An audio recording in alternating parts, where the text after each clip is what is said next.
മരുഭൂമിയിലെ കൽപ്പവൃക്ഷമായ ഈന്തപ്പന കേരളത്തിൽ വിളവെടുത്തതിന്റെ വിശേഷങ്ങളാണ് ഇനി പറയാൻ പോകുന്നത്. അതായത് ഇടുക്കി തൊടുപുഴയിലാണ്. തൊടുപുഴ മണക്കാട് തേനൂറും ഈന്തപ്പഴങ്ങൾ പാകമായി നിൽക്കുകയാണ്.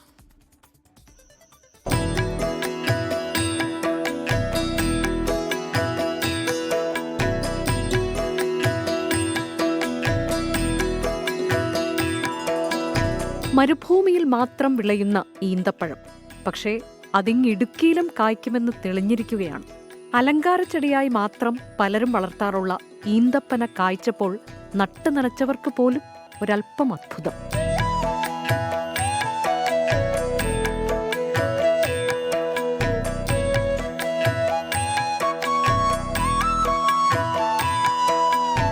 മണക്കാട് സ്വദേശി സജി ഒരു കൗതുകത്തിനാണ് ഈന്തപ്പനകൾ വാങ്ങി നട്ടുപിടിപ്പിച്ചത്.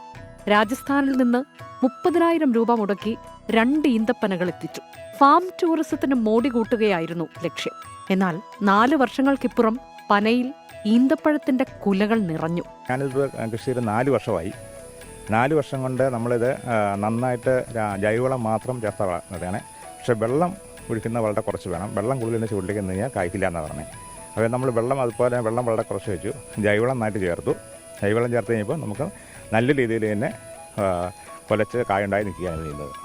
നട്ടുപരിപാലിച്ചാൽ കേരളത്തിലും ഈന്തപ്പനകൾ കൃഷി ചെയ്യാമെന്നാണ് സജിയുടെ നിഗമനം.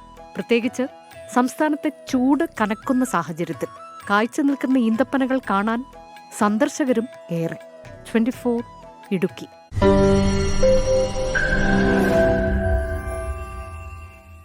ലോകത്തെവിടെയായാലും ഏത് സമയത്തും 24 വാർത്തകളും ഓഗ്മെന്റഡ് റിയാലിറ്റി പാക്കേജുകളും എക്സ്പ്ലെയിനറുകളും വിശദമായി കാണാൻ ഞങ്ങളുടെ യൂട്യൂബ് ചാനൽ നിങ്ങൾക്ക് സബ്സ്ക്രൈബ് ചെയ്യാം.